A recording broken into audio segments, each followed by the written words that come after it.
Artificial intelligence, एक ऐसा शब्द जो आजकल हर जगह सुनाई देता है।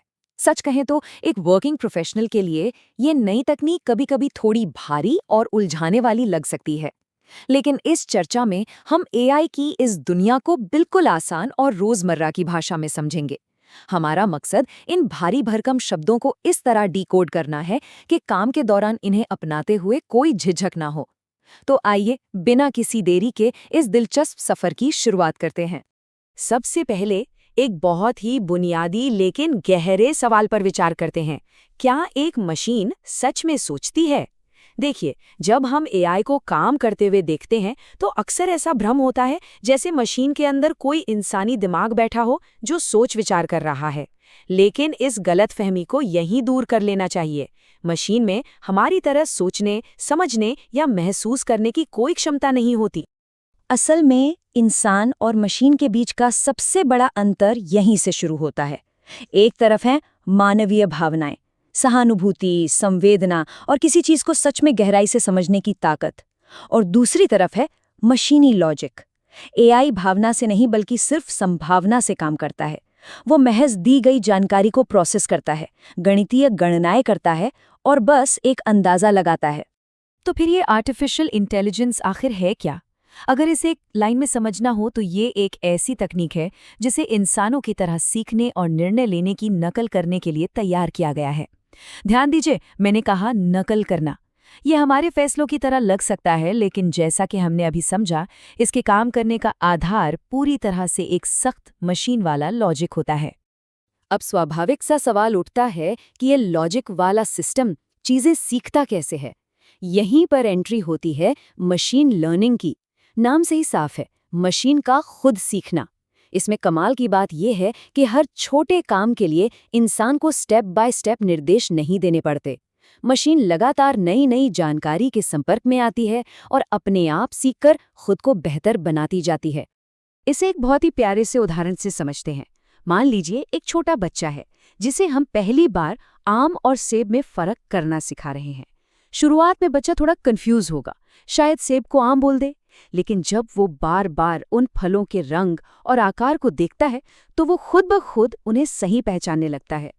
मशीन लर्निंग बिल्कुल ऐसे ही काम करती है। मशीन बहुत सारी जानकारी को बार बार देखकर खुद तय कर लेती है कि क्या सही है और क्या गलत। खैर, जब काम थोड़े और ज्यादा मुश्किल या जटिल हो जाते हैं तब हमें एक और भी गहरी तकनीक की जरूरत पड़ती है, जिसे डीप लर्निंग कहते हैं। ये मशीन लर्निंग का ही एक एडवांस रूप है।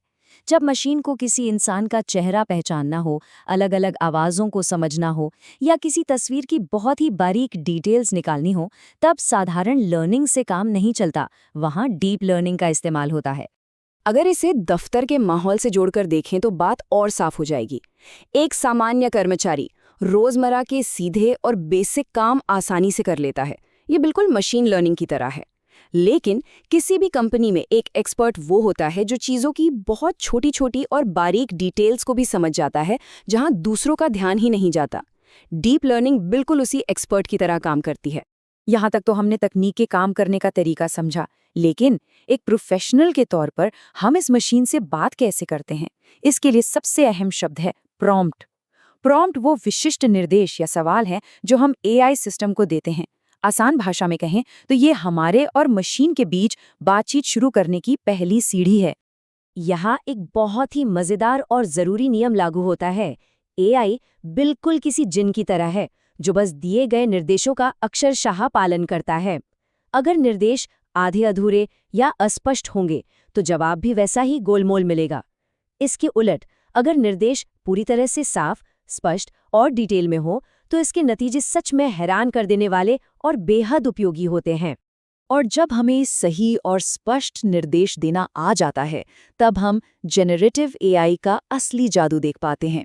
जेनरेटिव एआई का मतलब है एक ऐसा सिस्टम जो सिर्फ रटे रटाए जवाब नहीं देता, बल्कि पूरी तरह से नई चीजें जेनरेट कर सकता है।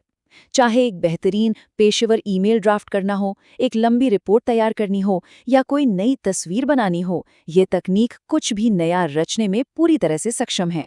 इस कमाल की जेनरेटिव क्षमता का इस्तेमाल करने का सबसे आसान और लोकप्रिय जरिया है चैटबॉट। ये एक ऐसा टूल है जिससे हम बिल्कुल आम बोलचाल की भाषा में बात कर सकते हैं। इसे कोई काम सौंपिए और ये झट से उसका ड्राफ्ट तैयार कर देगा।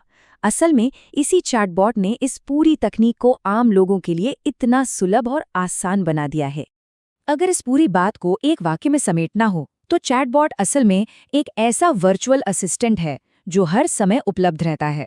ये कभी थकता नहीं है, कोई कॉफी ब्रेक नहीं लेता और जब भी काम शुरू करने में किसी मदद की जरूरत हो, यह हमेशा स्क्रीन पर हाजिर रहता है। चलिए अब थोड़ा पीछे चलते हैं और समझते हैं कि इस पूरे सिस्टम का ईंधन क्या है। वो ईंधन है डेटा।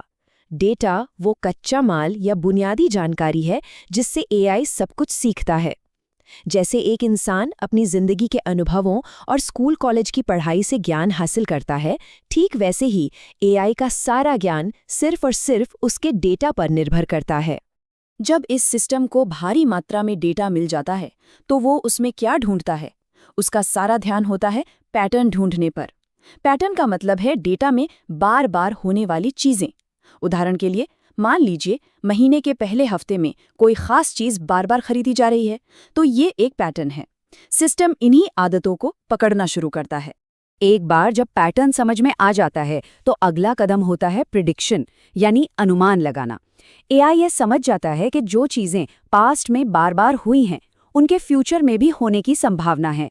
जैसे अगर किसी विषय पर बार बार वीडियो देखे गए हैं तो सिस्टम खुद ही अनुमान लगाता है कि आगे भी वैसे ही वीडियो पसंद आएंगे और वो उसी तरह के सुझाव देने लगता है।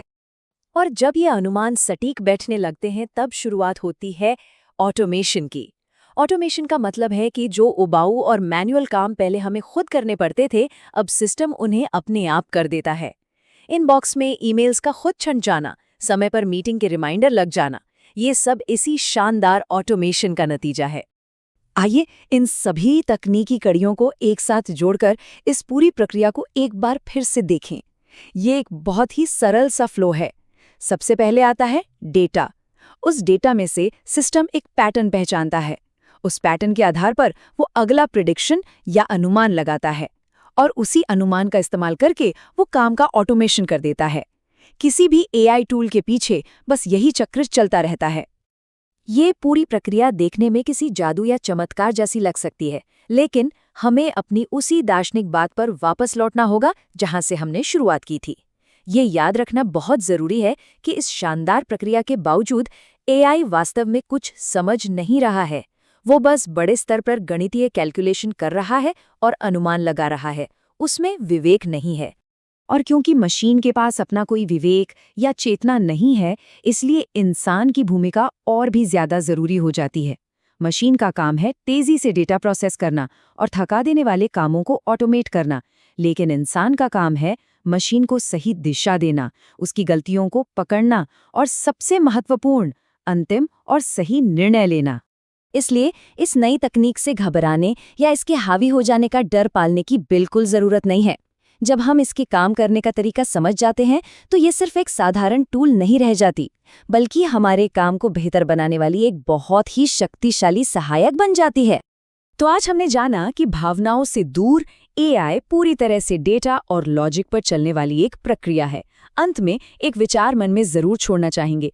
आने वाले कल के पेशेवर माहौल में इस शक्तिशाली सहायक को हम सब मिलकर कैसे दिशा देंगे, इस पर जरूर विचार कीजिएगा, क्योंकि जो इसे सही से निर्देशित करना सीख जाएगा, भविष्य उसी का होगा। इस चर्चा में साथ बने रहने के लिए धन्यवाद।